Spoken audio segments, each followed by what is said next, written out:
నమస్కారం, welcome to our channel. 2023 సంవత్సరం ముగించుకొని 2024 సంవత్సరంలో అడుగుపెడుతున్న సందర్భంగా ఏ రాశి వారికి ఎలా ఉండబోతుంది, అంటే ద్వాదశ రాశుల వారికి ఎలా ఉండబోతుంది 2024లో అని మనకి తెలియజేయడానికి ప్రస్తుతం మనతో పాటు ముళ్ళపూడి సత్యనారాయణ మూర్తి గారు ఉన్నారు. వారితో మాట్లాడేద్దాం. నమస్కారం గురువుగారు. నమస్కారం అమ్మా సుజన. గురువుగారు, 2024 సంవత్సరంలో కర్కాటక రాశి వారికి ఎలా ఉండబోతుంది అంటారు? వీరి మానసిక పరిస్థితి ఈ సంవత్సరాంతం ఎలా ఉండబోతుంది అంటారు? కర్కాటక రాశి వారిని ప్రపంచవ్యాప్తంగా చూశాను నేను. అటువంటి వాళ్ళ స్టూడెంట్స్లో వాళ్ళకి ఎలా ఉందంటే, వాళ్ళకి కాళ్ళ దగ్గరకు వచ్చినటువంటి సీట్లు, ర్యాంక్ వచ్చింది, కౌన్సిలింగ్లో కూర్చుంటే సీట్లు వస్తాయి, కానీ వాళ్ళు కౌన్సిలింగ్కి అప్లై చేయలేదు. 1 అకాడమిక్ ఇయర్ని వాళ్ళు వద్దనుకొని పాడు చేసుకొని, ఆ తర్వాత పోలీస్ స్టేషన్కి వెళ్ళి గ్యాప్ సర్టిఫికేట్ తెచ్చుకొని యూనివర్సిటీలో తర్వాత వాళ్ళకి కావలసిన విశ్వవిద్యాలయాలు సాధించుకున్నారు. ఫారిన్ కంట్రీస్లో కూడా ఉన్న స్టూడెంట్స్ కూడా అలాగే చేశారు.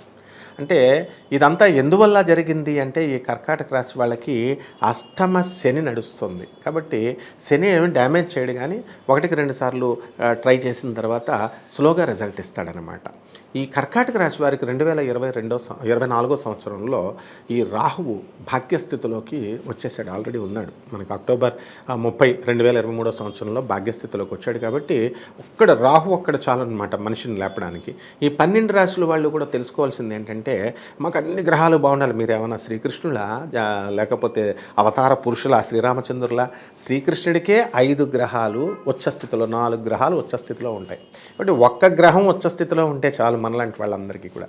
సో ఈ యొక్క రాహువు భాగ్యస్థితిలోకి వచ్చాడు, అండ్ గురుడు లాభస్థితిలోకి వచ్చాడు ఏప్రిల్ 22, 2024 సంవత్సరంలో. సో ఈ 2 గ్రహాలు చాలు మనకి. అదేవిధంగా ఇంకా అద్భుతమైనటువంటిది ఏంటంటే, ఈ కేతువు 3వ ఇంట్లోకి చక్కగా అక్టోబర్ 30వ తేదీ 2023 సంవత్సరంలో ఈ యొక్క కన్యా రాశిలోకి వచ్చాడు. సో 3 ప్లానెట్స్ మీకు అంత అనుకూలంగా ఉన్నప్పుడు ఈ కర్కాటక రాశి వారికి బాగా లేదు అన్నారంటే అది హాస్యాస్పదమైనటువంటి అంశము, విషయము. మరి ఆర్థికంగా ఈ రాశి వారికి ఎలా ఉండబోతుంది అనేసి అంటారు? ఆర్థికంగా వీళ్ళు బ్రహ్మాండంగా పుంజుకుంటారు. లాస్ట్ ఇయర్తో పోల్చుకుంటే వీళ్ళు వృత్తి, వ్యాపార, ఉద్యోగ విషయాలలో ఒళ్ళు దగ్గర పెట్టుకొని వ్యాపారాలు చేస్తారు, ఒళ్ళు దగ్గర పెట్టుకొని ఉద్యోగాలు చేస్తారు. కాబట్టి ఆటోమేటిక్గా వీళ్ళ పొజిషన్ సెక్యూర్డ్గా ఉంటుంది. ఎలాగైతే స్టూడెంట్స్ మరి కౌన్సిలింగ్కి ఎలాగైతే వదిలేసుకున్నారో, అలాగే కంపారిటివ్గా ఈ యొక్క ఉద్యోగస్తులు కూడా మనకి వాళ్ళు కేర్లెస్గానే, అంటే కాన్సన్ట్రేషన్ చేయలేకపోయారు. ఫ్యామిలీ ప్రాబ్లమ్స్ అవనివ్వండి, ఇతరత్ర ప్రాబ్లమ్స్ అవనివ్వండి, అటువంటి ఆ దశ దాటేసి వచ్చారు. కాబట్టి ఈ ఇయర్లో వీళ్ళు మోర్ కాన్సన్ట్రేషన్ వీళ్ళు చేయడం జరుగుతుంది. తద్వారా వీళ్ళకి అద్భుతమైనటువంటి వృత్తి, వ్యాపార, ఉద్యోగ విషయాలలో ఆర్థికంగా వీళ్ళు చాలా పుంజుకుంటారమ్మా. మరి వ్యాపార పరంగా చూసినట్టయితే వీరు ఎలాంటి వ్యాపారాలు ప్రారంభించవచ్చు అనేసి అంటారు? అలాగే ఇంతకుముందు వ్యాపారంలో ఉన్న వారికి ఎలా ఉండబోతుంది అంటారు? అన్ని రకాల వ్యాపారాలు చేసేయచ్చు వీళ్ళు, ఒక్క ఇనప వ్యాపారం తప్ప, ఒక్క ఆయిల్ వ్యాపారం తప్ప.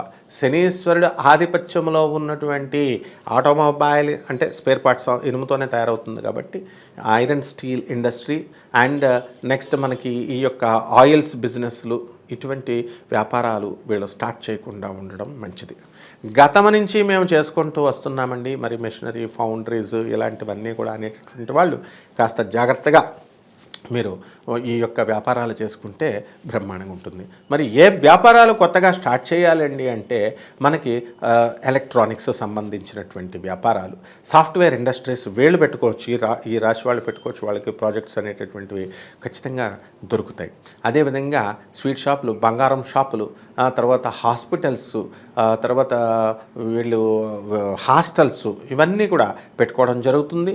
మరి ఈ యొక్క శుక్రుడు మనకి 31 మార్చి 2024లో మనకి మీనరాశి ప్రవేశం చేసిన తర్వాత అత్యద్భుతంగా వీళ్ళందరూ కూడా hostels, textile industries, food industries కళ్ళు మూసుకొని పెట్టుకోవచ్చు అనమాట. స్టేషనరీ వ్యాపారాలు కూడా అన్నీ బాగుంటాయి. మరి వ్యవసాయ రంగాల వారికి ఎలా ఉండబోతుంది అంటారు? వ్యవసాయ రంగంగా రైతు చాలా రిచ్ అయిపోతాడనమాట. అండ్ వ్యవసాయ రంగంలో వీళ్ళు 2 పంటలు పండిస్తారు. 2 పంటలు కూడా అత్యద్భుతమైనటువంటి ఆదాయాన్ని రైతులకు తెచ్చిపెడతాయి. వీళ్ళ దరిద్రం పోతుందన్నమాట. ఇంతకాలంగా అప్పులు తీసుకొని బ్యాంకు వాళ్ళ దగ్గర, ప్రైవేట్ వాళ్ళ దగ్గర వీళ్ళు తీసుకున్నటువంటి రుణాలన్నింటినీ కూడా ఈ ఒక్క పంట ఆదాయంతోనే రైతు తీసి పారేస్తాడు. కాబట్టి ప్రకృతి వీళ్ళకి, రైతులకి బ్రహ్మాండంగా సహకరిస్తుందమ్మా. వృత్తిపరంగా చూసుకున్నట్టయితే ఈ కర్కాటక రాశి వారికి ట్రాన్స్ఫర్స్ జరిగే అవకాశం కానీ, ప్రమోషన్స్ వచ్చే అవకాశం కానీ ఉంది అనేసి అంటారా? ఈ కర్కాటక రాశి వాళ్ళకి వద్దంటే ట్రాన్స్ఫర్లు వస్తాయి. అష్టమ శని పంపించేస్తాడు. అండ్ తృతీయ కేతువు ఏం చేస్తాడంటే ఫారిన్ వెళ్తావా అని అడిగి ఫారిన్ పంపిస్తారు.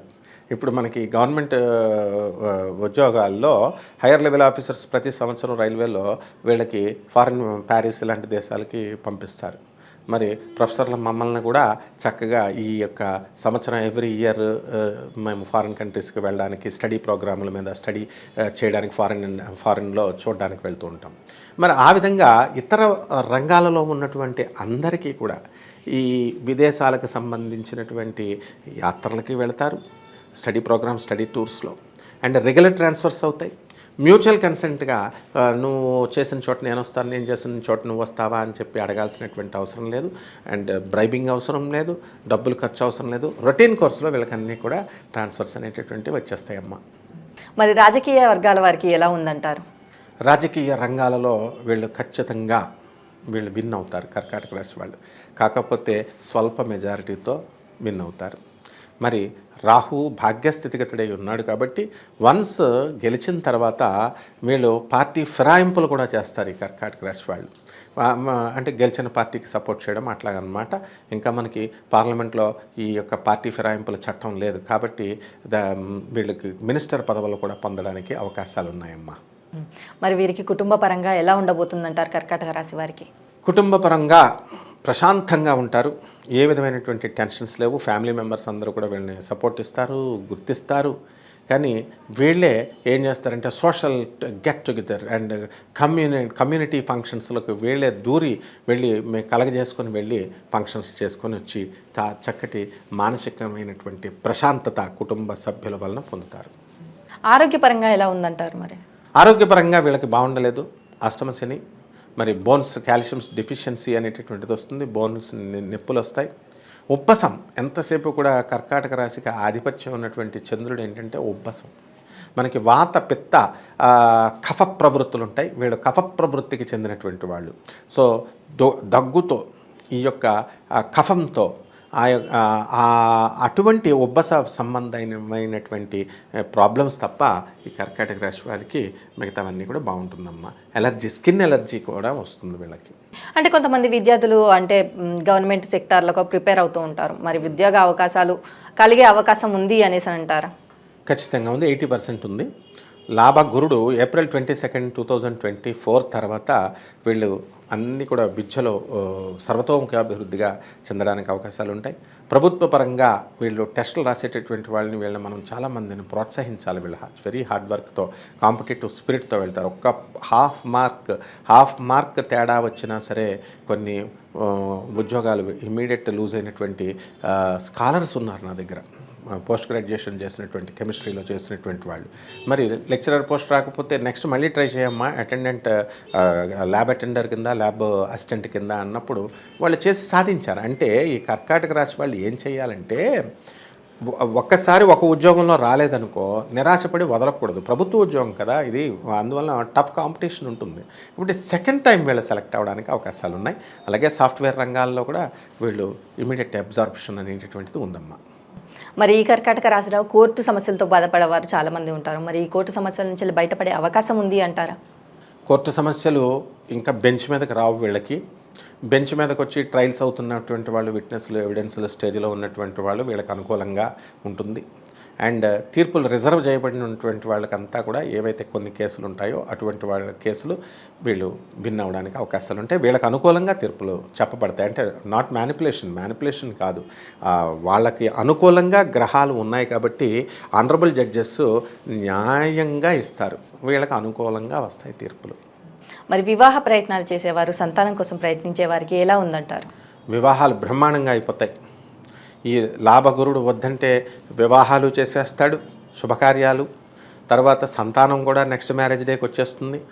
అయితే వీళ్ళ వివాహాలే కాదనమాట, వీళ్ళ ఫ్రెండ్స్ వివాహాలు కూడా చేసేస్తారు. వెళ్ళిపోయి సపోర్ట్ లవ్ మ్యారేజెస్లో వెళ్ళిపోయి వీళ్ళు హెల్ప్లు చేసి వస్తారు.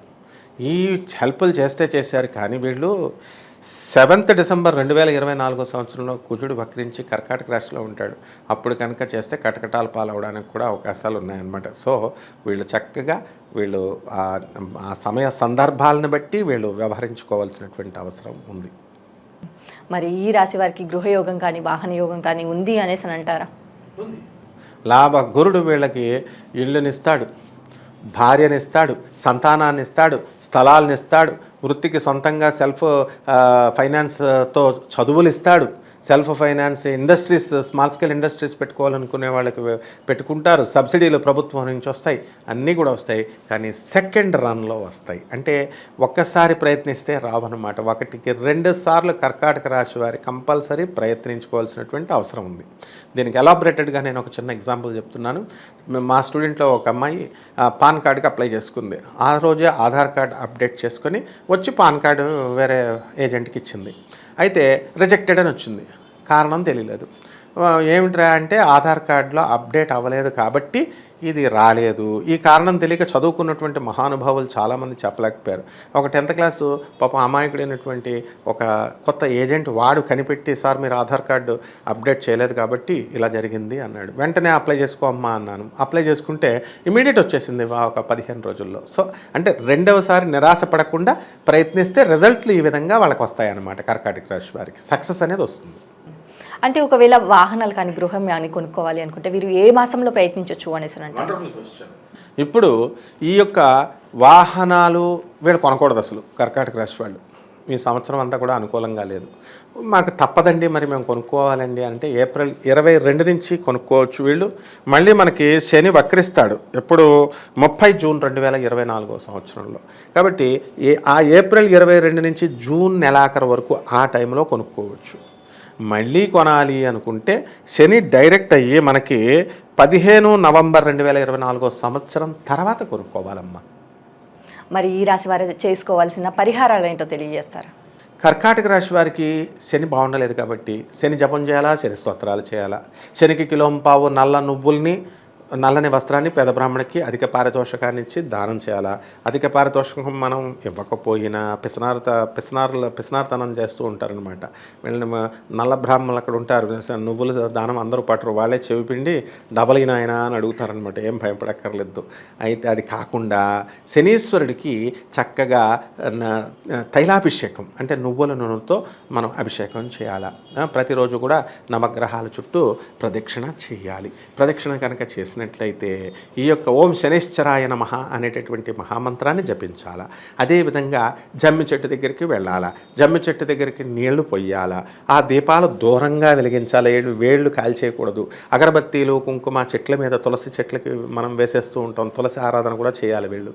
అది చేస్తే కెమికల్స్ ఉంటాయి కాబట్టి ఇప్పుడు కుంకుమలో ఈ యొక్క హరిద్రంలో అంటే పసుపులో మరి చెట్లు నిద్రపోవడానికి అవకాశాలు ఉంటాయి. కాబట్టి దూరంగా పెట్టి చక్కగా వీళ్ళు కనుక చేసినట్లయితే బ్రహ్మాండంగా వీళ్ళకి ఈ సంవత్సరం అంట 2024లో అత్యద్భుతంగా ఉంటుందమ్మా. అలాగే గురువుగారు 2024 సంవత్సరంలో కర్కాటక రాశి వారికి ఎలా ఉండబోతుంది, అలాగే వీరి శనికి చేయవలసిన దానాలు, అలాగే తైలాభిషేకం చేయడం వల్ల శనికి ఎలాంటి లాభాలు కలుగుతాయి, అలాగే జమ్మి చెట్టును తులసి చెట్టును ఎలా ఆరాధించాలి అనేసి చాలా బాగా వివరించారు గురువుగారు. Thank you so much. Welcome అమ్మా.